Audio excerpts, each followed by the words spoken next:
su gloria demostrar. Cara a cara espero verle, más allá del cielo azul. Hermanos, buenos días en esta mañana. Buenos días por la mañana. Vamos a abrir nuestras Biblias en la primera carta de Pedro. Estamos estudiando verso a verso esta carta y me es un gusto saludarles nuevamente. Me voy a poner un poquito más para acá. Gracias a Dios, aquí vamos todavía. Estamos separados todavía por la contingencia que continúa en nivel nacional y todo esto que está pasando, pero damos gracias a Dios. Estamos orando mucho por los hermanos que están padeciendo alguna enfermedad. Estamos aquí reunidos, la iglesia, ahorita decidimos reunirnos algunos de los miembros y bueno, reciban un saludo de nuestra parte. Vamos a abrir nuestras Biblias en la primera carta de Pedro. Y antes de comenzar a leer lo que es el primero y el segundo versículo, vamos a dar un breve repaso de lo que hemos visto. Recordemos que esta carta fue dirigida a las iglesias que estaban esparcidas en el país de Turquía. Estos no eran perseguidos por o asolados por ninguna autoridad de parte del gobierno, tampoco era algo masivo que se estuviera dando en este país en contra de los cristianos. Pero Pedro sí estaba identificando de una u otra manera lo que estaba pasando en las iglesias, en la iglesia de estos tiempos, debido a que eran perseguidos por gente que les rodeaba, que los persuadía y bueno, provocaba de una u otra manera un desaliento en la iglesia, en el cual su fe y la firmeza de estos creyentes eran probadas de parte de Dios. Como sabemos, Dios, dentro de su soberanía y dentro de sus planes, Él permite las cosas, ¿verdad?, que sucedan para su iglesia. Y bueno, pues ahora lo vemos aquí con Pedro, lo vemos de una manera práctica en lo que estas iglesias estaban atravesando. Habíamos hablado ya también de que día a día, conforme ha avanzado el tiempo y en los tiempos que ahora estamos viviendo, vivimos en una cultura cada vez menos tolerante al evangelio, cada vez menos tolerante a la verdad, y por consecuencia estamos incluidos nosotros. Entonces quiere decir que cada día que pasamos, cada día de nuestro peregrinar en esta tierra, podemos ver cómo la misma cultura a nuestro alrededor, lo que nos entorna, se hace menos tolerante hacia el evangelio y por ende a nosotros. Así es de que la palabra de Dios dice aquí que nadie desea a Dios ni tampoco puede, ¿sí? Entonces, aunque podemos decir que vivimos en una nación cristiana, esta no es una nueva realidad que está pasando, porque podemos ver cómo desde las cartas que Pedro existe, ya se observaba esto. Pero ahorita con todo esto que se está desarrollando, tanto la ideología de género como todo esto que está entornando ahora esto del coronavirus, que está viniendo a ser parte de una separación de la iglesia aún, estamos viviendo un desaliento, por así decirlo, y debemos tener mucho cuidado, porque Pedro advertía a estas iglesias. Pedro advirtió lo que estaba pasando dentro de las iglesias, y esto es una manera en la que Pedro alentaba y alertaba a la iglesia también, de no desanimarse y de que fueran alentados en las verdades de Cristo. Y Pedro nos enseña entonces a soportar todo lo que atravesamos alrededor, lo que atraviesa nuestra vida cotidiana y ahora lo que pues estamos atravesando como iglesia también. Bueno,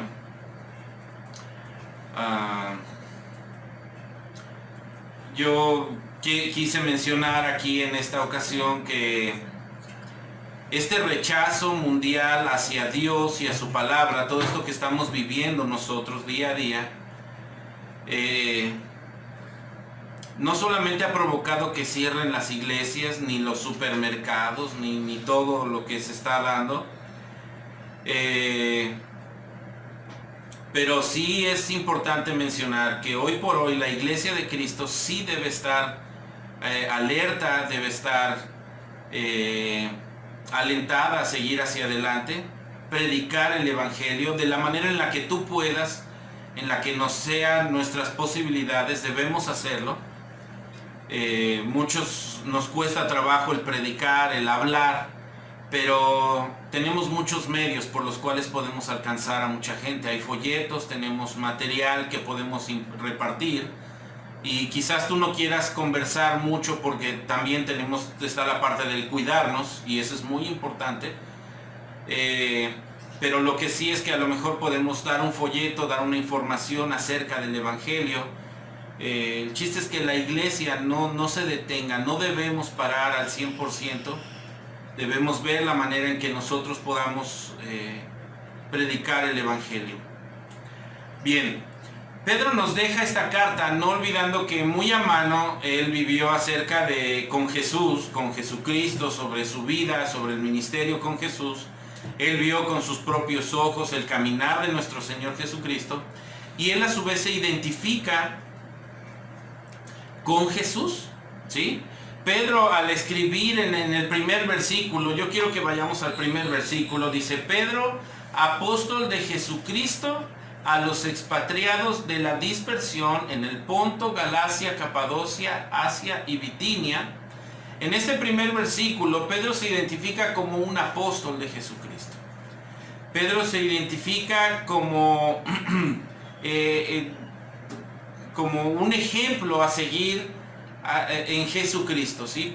Pedro se está identificando, él está hablando de que él se identificaba con Cristo.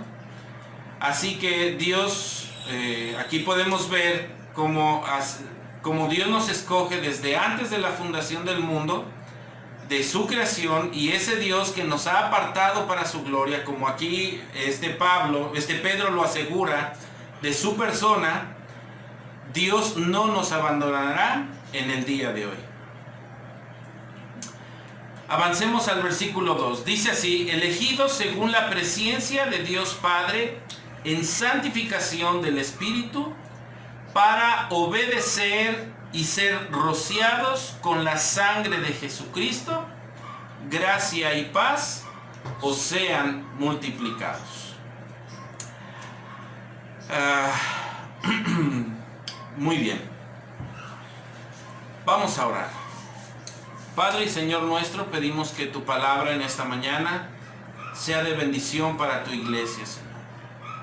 Queremos enseñar esto a tu pueblo, pidiéndote, Señor, que por tu misericordia y por tu gracia nos hagas comprender estas palabras que Pedro deja escritas, que tú mencionas a tu iglesia, Señor, y que nosotros podamos corresponder a este llamado que tú haces hacia nosotros. Permítenos cada día más identificarnos contigo, seguirte con temor, con amor, sabiendo, Señor, que este tiempo en el cual tú nos has permitido estar en esta tierra será pasajero, pero que debe haber un resultado de nosotros hacia los que nos rodean, de que tú eres un Dios Rey y justo, Señor. Ayúdanos, por favor, a comprender tu palabra, y gracias por habernos permitido congregarnos hoy, los poquitos que estamos aquí. Pero muchas gracias, Señor, por la inquietud que tú has puesto en el corazón de mis hermanos. A ti sea la gloria y la honra, en Jesús nuestro Señor. Amén. Amén. Muy bien. Empecemos dando la definición de lo que es la palabra apóstol. ¿Qué significa la palabra apóstol? Bien, apóstol significa seguidor. Apóstol significa seguidor de algo, ¿sí? Y esa es la palabra con la que Pedro comienza esta carta, ¿sí? Dice Pedro, apóstol de Jesucristo, ¿sí? Esta palabra es con la que Pedro comienza y es con la que se dirige hacia las iglesias, es con la palabra que se dirige su carta, pero él lo hace con una manera personal. Él se está autonombrando seguidor como una persona apasionada de alguien, ¿sí? Así es como está definida esta palabra, ¿sí? Y bueno, aquí yo quiero hacer una pregunta. ¿Algunos de ustedes han notado a un seguidor de un equipo de fútbol? ¿Cómo es que ellos se apasionan? ¿Sí? ¿Cómo ellos, podríamos decir, ellos son apóstoles del tal equipo de fútbol, de fulano, otro equipo de fútbol? ¿Sí? Pero ¿qué pasa cuando nosotros llegamos a hablar mal del equipo al que le va ese conocido que tú tienes? ¿Sí? Cuidado y se te ocurra hablar mal de ese equipo, ¿sí?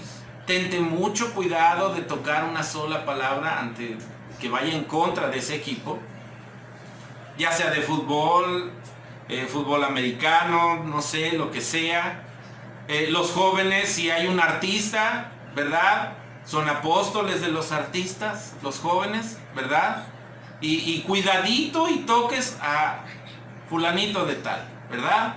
Allá en mis tiempos eran los OV7, los de ahí para abajo, de ahí para atrás, ¿sí? Y ¿cómo se ponen cuando hablan mal de su equipo favorito? ¿Qué es lo que hacen cuando saben que viene la final? ¿Cuánto tiempo y dinero invierten en sus seguidores de este o de aquel equipo o de tal artista? Hay gente, hermanos, que se desgasta de manera tremenda cuando se trata de llevar o de seguir a alguien al cual ellos han puesto como un ídolo, por así decirlo, ¿sí? Es tan importante la manera en que Pedro habla aquí, pues él se está poniendo como ejemplo ante estos hermanos y ante la situación que Pedro estaba observando, que ellos estaban viviendo en estos tiempos. Y él alcanzaba a ver que era necesario y que era importante hablar acerca de los aspectos, de estos aspectos de los cuales estaremos nosotros tratando a lo largo de estas cartas, a lo largo de esta serie que vamos a estar dando. Pues así como en aquellos años pasaba esto, hermanos, hoy por hoy, la iglesia de hoy por hoy está viviendo y atravesando las mismas circunstancias en derredor nuestro. Está sucediendo lo mismo, hermanos. Así es que vamos a preparar nuestro corazón para lo que Dios tiene para nosotros en esta mañana. Ya vimos un poquito sobre el repaso, ¿sí? Bueno, no vamos a hablar de los 10 mandamientos, pero quiero tomar este contexto. Cuando nosotros hablamos de la obra de la Trinidad, esta obra preciosa, vemos que cómo es que algunos de ustedes ya saben y quizás estén acordando en estos momentos de lo que hemos hablado. ¿Cuál es la obra del Padre? Predestinar. Predestinar. ¿Cuál es la obra del Hijo? Expiar. Expiar los pecados. ¿Y cuál es la obra del Espíritu Santo? Vivificar. Vivificar. Muy bien, hermanos. Muy bien. A este sermón yo le he titulado Salvados por la Trinidad. Salvados por la Trinidad es lo que vamos a ver ahorita. No lo vamos a concluir solamente, tan solo vamos a ver una parte referente a la que es la iglesia, ¿sí? Entonces, fuimos salvados por la Trinidad, ¿sí? Entonces, analicemos nuestras vidas, hermanos, y veamos de qué manera Cristo nos acerca a su palabra, ¿sí? Y correspondamos a su voluntad en el día a día. Bien, esta Trinidad hermosa trabaja en una armonía perfecta. Veamos el versículo 2. Dice así: elegidos según la presciencia de Dios el Padre, en santificación del Espíritu, para obedecer y ser rociados con la sangre de Jesucristo, gracia y paz os sean multiplicadas. Bien. Dice aquí que el Espíritu santifica a aquellos a quienes el Padre ha elegido. La palabra santificación significa poner aparte o ser dedicado a algo, ¿sí? Entonces, esta palabra es muy usada en la Biblia, refiriéndose a la obra progresiva del Espíritu en cada uno de nosotros, con el fin de conformarnos a la imagen de Cristo. ¿Qué significa esto? Bueno, significa que así como nosotros nos decimos llamar creyentes, nuestras vidas, hermanos, a partir de que de que Dios nos llama y nos aparta, este proceso con el cual Pedro está comenzando a dirigirse a estas iglesias, este proceso de salvación por parte de Jesús, la obra del Espíritu Santo, la predestinación del Padre, significa que que estamos siendo puestos en un proceso específico y obligado a vivir en este proceso de quitar de la pecaminosidad de nuestros corazones y por ende de nuestros cuerpos. Y si ustedes se dan cuenta, en el versículo 2, esta palabra que Pedro menciona es esta palabra obediencia, está muy cerca a la palabra santificación, ¿sí? Dice así: para obedecer y ser rociados con la sangre de Jesucristo, pero tantito antes dice en santificación del Espíritu para obedecer. Perdón, me adelanté tantito aquí. Pero hermanos, esto apunta a la obra progresiva de santificación del verdadero creyente. Si ustedes han tenido la oportunidad o ya cumplieron con esta tarea de leer estas cartas, podemos darnos cuenta cómo es que Pedro utiliza estas palabras como la obediencia inicial de nuestra fe, como el punto de partida del cual Cristo nos predestina, nos muestra su verdad, nos salva, y ahora Pedro está apuntando hacia la salvación como la obediencia aquí en este versículo, que debe ser el cumplimiento de la obediencia a la palabra de Dios por medio del Espíritu. Bien, quiero que me acompañen al versículo 22 del capítulo 1, primera de Pedro 1, y versículo 22, y dice así: habiendo purificado nuestras almas, ¿por medio de qué, hermanos? Dice aquí: por la obediencia a la verdad mediante el Espíritu, para el amor fraternal no fingido, amaos unos a otros entrañablemente y de un corazón puro. Bien.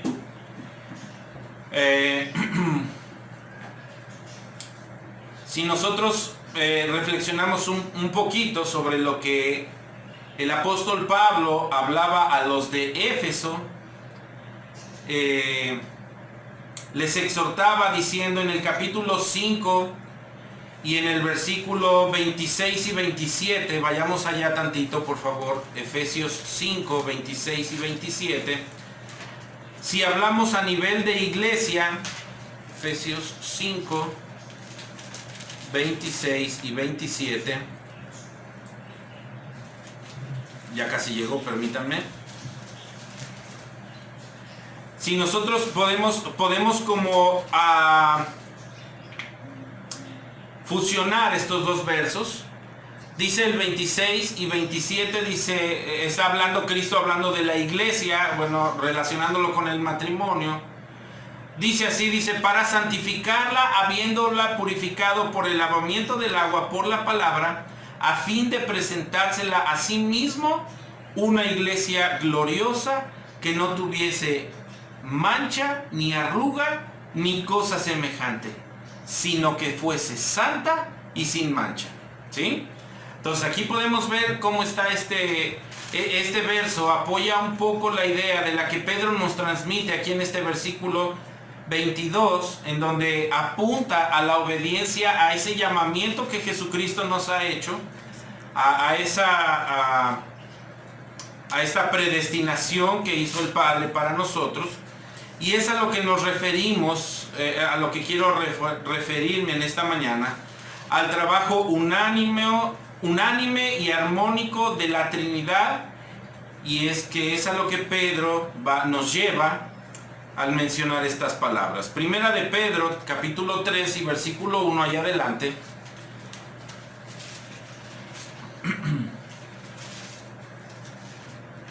Dice así: asimismo, vosotras mujeres, estad sujetas a vuestros maridos, para que también los que no crean a la palabra sean ganados sin palabra por la conducta de sus esposas. Aquí, refiriéndose a los perdidos, nos dice que seamos ejemplo. Las mujeres deben de dar ejemplo a ese marido inconverso, obedeciéndolo y sujetándose, obviamente si esta sujeción obedezca a la voluntad de Dios. Y asimismo cada creyente debemos predicar tanto lo que hacemos y nuestras conductas, que los demás vean y perciban que somos distintos, ¿sí? Ahora bien, en este proceso hay dos cosas: o se van a dar cuenta que tú eres distinto y te van a rechazar por ser distinto, y la otra es lo que está diciendo este versículo, es que otros van a poder ver tu vida, ver lo que tú reflejas, y que se les antoje venir a Cristo por medio de tu conducta. Entonces aquí la iglesia, hermanos, está llamado a estos dos puntos. Tanto quizás yo tengo la bendición de tener una esposa que teme y ama a Dios con todo su corazón, pero seguramente puede existir quien no lo tenga. Lo importante aquí en nosotros es que nosotros seamos testimonio hacia ellos en cómo es nuestra conducta en lo personal, y cómo es nuestro llevar nuestra vida de un verdadero creyente ante ellos, de manera que quizás a ellos se les antoje venir a Cristo. Y seguramente si tú tienes un matrimonio, ¿cómo se dice?, desigual, tú puedas estar comprendiendo esto. Pero lo cierto es que el llamado que Dios te hace en esta mañana es a que tu vida tanto va a tener que soportar un poco el rechazo quizás de tu esposo o tu esposa, pero también a que tu conducta y tu comportamiento refleje verdaderamente a Cristo ante ellos. Entonces, Dios comienza a cumplir sus propósitos en el que Él ha apartado para sí, haciendo su obra transformadora en el proceso de santificación. Ahora bien, por otra parte, Pablo se menciona a sí mismo, así como Pedro lo hace mencionándose como un apóstol de Jesucristo, Pablo también lo hace en su segunda carta de los Tesalonicenses. Vamos para allá. Segunda de Tesalonicenses. Gracias.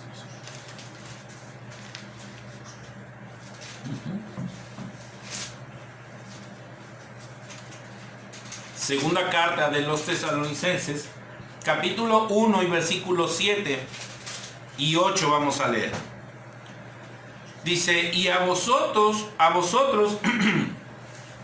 perdón, que sois atribulados, daros reposo con nosotros cuando se manifieste el Señor Jesús desde el cielo con los ángeles de su poder, en llama de fuego, para dar retribución a los que no conocieron a Dios ni obedecen al Evangelio de nuestro Señor Jesucristo. El versículo 9 dice, los cuales sufrirán pena de eterna perdición, excluidos de la presencia del Señor y de la gloria de su poder.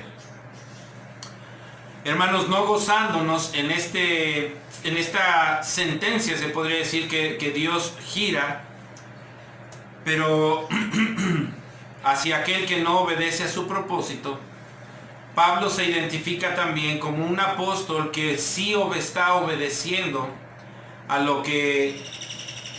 para lo que él fue apartado. Muchos ya conocemos la historia de Pablo. Entonces, a los que no obedecieron al Evangelio, dice aquí está un juicio de Dios para el que no vive para Dios. Entonces, los elegidos de Dios son puestos aparte por el Espíritu Santo, pero estos para que obedezcan al Evangelio, para que otros se puedan arrepentir de sus pecados y puedan creer a la verdad, a la verdad del Evangelio. Pero claro, hermanos, que esta obediencia inicial nos libera para poder continuar obedeciendo a Jesús durante el tiempo de nuestro exilio en este peregrinar en esta tierra. Ahora bien, ¿cómo funciona esto?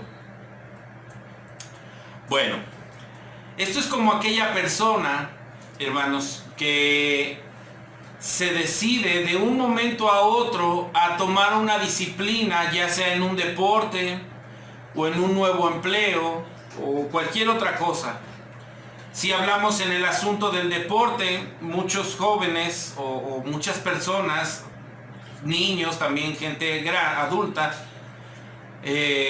cuando ellos comienzan a hacer el ejercicio, ¿qué es lo que pasa los primeros días? Se embara. Hay un embaramiento, hay un dolor en su cuerpo por aquella falta de haber estado ejercitado antes en el asunto del esfuerzo o del ejercicio. Pero ¿qué sucede una vez que día a día el cuerpo de esta persona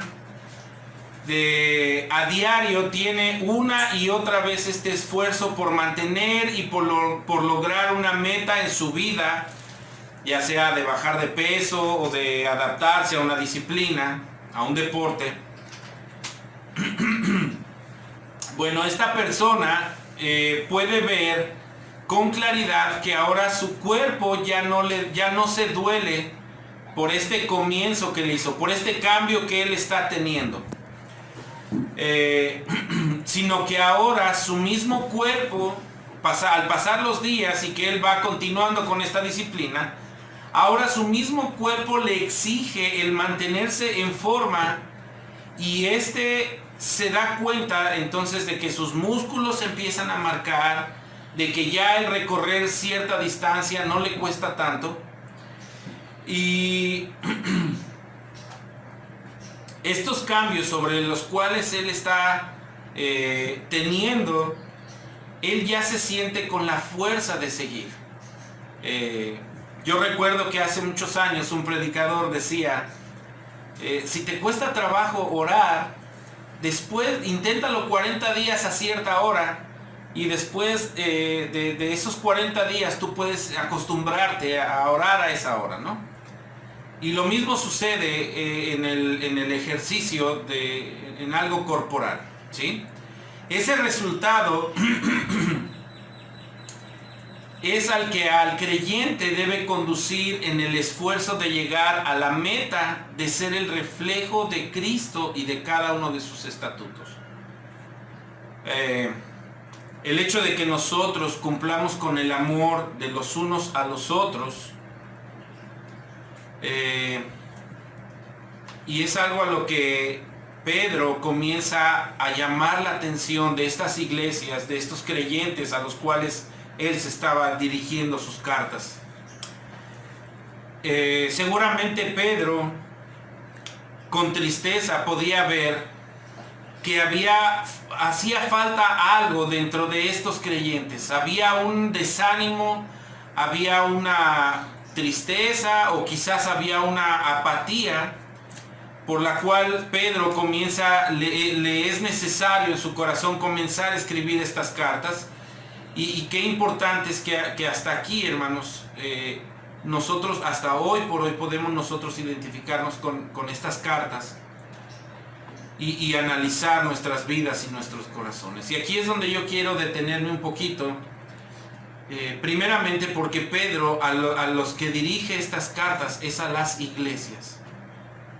Y aunque vamos a ir viendo en el proceso como también lo hace de manera personal con algunos hermanos en otras áreas, ahorita a lo que Pedro está hablando es a las iglesias, y eso es a lo que yo quiero que nos enfoquemos hoy. ¿Qué es lo que se le antoja, hermanos, a los que nos rodean de nuestra iglesia? ¿Qué es lo que se le antoja a los que nos rodean de nuestra iglesia? De la iglesia o de la iglesia a la que tú asistes. ¿Acaso es la confraternidad que hay entre nosotros? ¿Acaso es el compañerismo que tenemos entre nosotros? ¿Acaso es que las visitas que tenemos entre los unos y los otros son de manera continuas? ¿Que las inquietudes que este hermano le surgieron en las escrituras tú puedes aclararlas o él puede ayudarte a aclarar esa inquietud que te surgió? En el caso de la coinonía que yo busco con los que Dios ha puesto alrededor mío, ¿cómo es que yo me relaciono con mis hermanos? Miren, ¿cuál es el pretexto para que tú no lo hagas? Muchos quizás pudiéramos poner mucho pretexto, hermanos. Quizás la distancia en la que vivimos, quizás que no tenemos alguna facilidad. Muchos podemos decir, o vienen buscando en la iglesia una expectativa contraria a lo cual tú debes venir a la iglesia. Y asistes, te vas, pero siempre estás como queriendo buscar como ese algo, no sé, como una confianza o un deseo para que yo pueda acercarme a ese hermano. Y sabes una cosa, cuando no hay vida espiritual en nosotros, cuando no hay vida espiritual en una persona, tú no vas a poder encontrar ese deseo de acercarte a otros, de estar inquieto por otros y mucho menos de preocuparte por otros.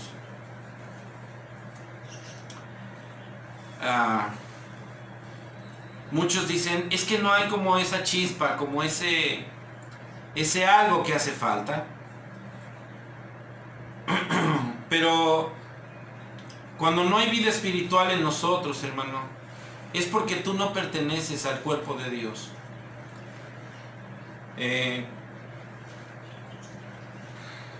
Cuando es la distancia, el pretexto que te surge, nos equivocamos en gran manera, hermanos, porque cuando a nosotros nos invitan a un evento social en otros lados, realmente hacemos a un lado que está lejos, que hay una distancia de por medio.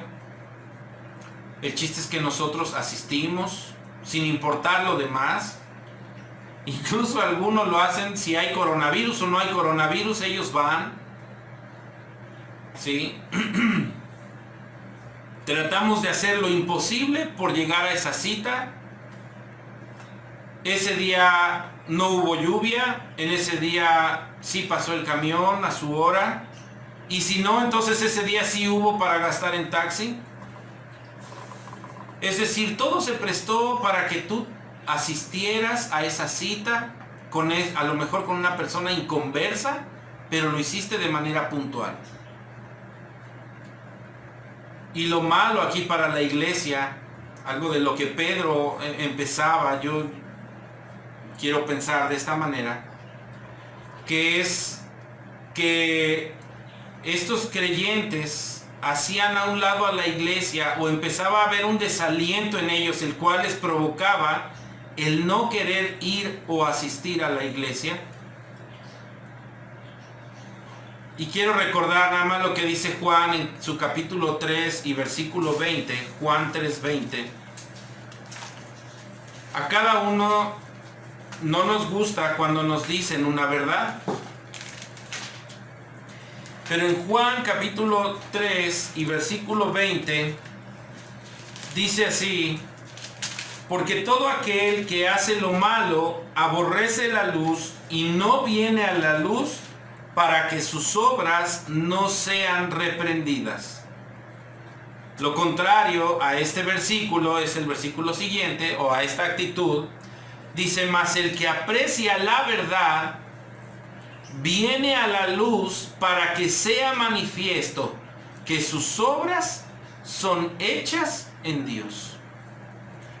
Yo considero Juan capítulo 3 versículo 20 y 21 una respuesta perfecta para aquel que no quiere asistir a una iglesia, o aquel que de una u otra manera asiste, pero simplemente su involucrar en la iglesia no es pleno y no es tan importante para ella o para esta persona, de manera que ella hace a un lado la iglesia de Cristo. Aquí cabe mencionar una pregunta: ¿qué tanto te importa la iglesia en la que Dios te ha puesto? Miren, muchos, sabiendo que el domingo es el día del Señor, sabiendo que la iglesia necesita ser edificada entre sus miembros, procuramos evadir esa relación a la cual Dios nos ha llamado. Impedimos el crecimiento de esta iglesia, la madurez de esta iglesia, la santidad de esta iglesia, la cual debe ejercitarse entre nosotros como miembros. Somos hijos de un rey, pero actuamos como todo lo contrario. Y con esto, hermanos, no me estoy refiriendo a la membresía de la iglesia, sino al cuerpo de Cristo, a todos los que asistimos a este lugar. Hermanos, ¿se han puesto a pensar qué cuentas daremos a Dios de tanto tiempo que se ha desperdiciado en el no esforzarnos por amar a nuestros hermanos, es decir, a la iglesia de Cristo? Y no me estoy refiriendo a estos días en los cuales estamos pasando por la situación de este COVID, de esta pandemia, sino me refiero a esos días, hermanos, en los que Dios nos ha dado la libertad plena de asistir y poder relacionarnos en medio de su pueblo, y simplemente lo hemos hecho a un lado. Pedro, en esta parte de las Escrituras, llama la atención a las iglesias, sabiendo que muchos estaban incluso enfriando en su fe. En estos momentos, seguramente muchos de nosotros nos estamos enfriando, o se están enfriando. Estamos perdiendo uno de los más importantes medios de gracia, en el cual es reunirnos como iglesia. Y para colmo de males, cuando sí tenemos la posibilidad de hacerlo, lo hemos hecho a un lado, interponiendo nuestros compromisos, nuestros deseos personales. Hacemos a un lado a la iglesia, de manera que ese día, en el día del Señor, nos es más fácil deleitarnos con un inconverso que preocuparnos por el pueblo de Dios y por el evangelismo. Esta hermosa obra de la Trinidad, según Pedro, es que la iglesia del Señor debe reflejar entre sí misma la conducta e imitación de la vida de aquel que nos apartó para sí. Y esto es en el contexto de la iglesia, de todos los que asistimos. Si hablamos nosotros en el sentido personal, en lo que es la vida de cada uno, en que nos desarrollamos ante este mundo, es que esa gracia y paz de la cual habla Pedro al final del versículo 2, es que esa multiplicación de gracia debe ser reflejada en nuestra vida hacia los demás, a partir de que Él nos apartó para sí, sabiendo que todo lo que hagamos en nuestro vivir ante la sociedad debe reflejar a Cristo. Pedro en esta carta nos alienta, hermanos, a que cada uno de nosotros hoy en día sepamos la importancia de trabajar como iglesia, que Dios despierte en nosotros un sentir de responsabilidad en esta tarea de ser día a día diligentes en este peregrinar en el que seguramente pasaremos algún tipo de tribulación, y ante ello podamos responder sin desmayar ante esas situaciones de rechazo y quizás aún de ser perseguidos de una u otra manera. La iglesia de Cristo, hermanos, debe trabajar sin cansarse, debe alentarse sin caer en el extremo. Debe amar a su prójimo, a su hermano, como Cristo amó a su iglesia y se entregó a sí mismo por ella. Necesitamos ser la iglesia que Cristo necesita. No se desalienten, seguramente pasaremos tribulaciones. Hermanos, Romanos 8, 38 y 39 dice lo siguiente: por lo cual estoy seguro de que ni la muerte ni la vida, ni ángeles ni principados ni potestades, ni lo presente ni lo porvenir, ni lo alto y ni lo profundo, ni ninguna otra cosa creada podrá separarnos del amor de Dios que es en Cristo Jesús, Señor nuestro. Y el salmista en el capítulo 27, versículos del 1 al 3, dice: Jehová es mi luz y mi salvación, ¿de quién temeré? Jehová es la fuerza de mi vida, ¿de quién he de atemorizarme? Aun cuando se juntaron contra mí los malignos, mis angustiadores y mis enemigos, para comer tus carnes, ellos tropezaron y cayeron. Aunque un ejército acampe contra mí, no temerá mi corazón. Aunque contra mí se levante guerra, yo estaré confiado. Hermanos, cuando un atleta, dije hace un momento, se acostumbra al ejercicio y su cuerpo ahora le demanda ese ejercicio, este atleta llega a hacer lo que se ha propuesto. Hermanos, la iglesia tiene que animarse, la iglesia tiene que despertar. Seamos iglesia, hermanos, hasta que nuestro corazón nos demande el amarnos y el preocuparnos los unos por los otros. Y hasta entonces, hermanos, estaremos preparados para salir y decirle a los demás quién es nuestro Rey. Juan capítulo 16 y versículo 22 dice así: también vosotros tendréis tristeza, pero os volveré a ver, y se gozará vuestro corazón, y nadie os quitará vuestro gozo.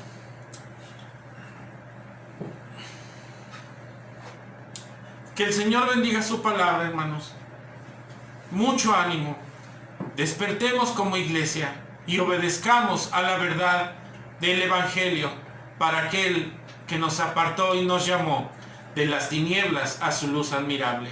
Amén.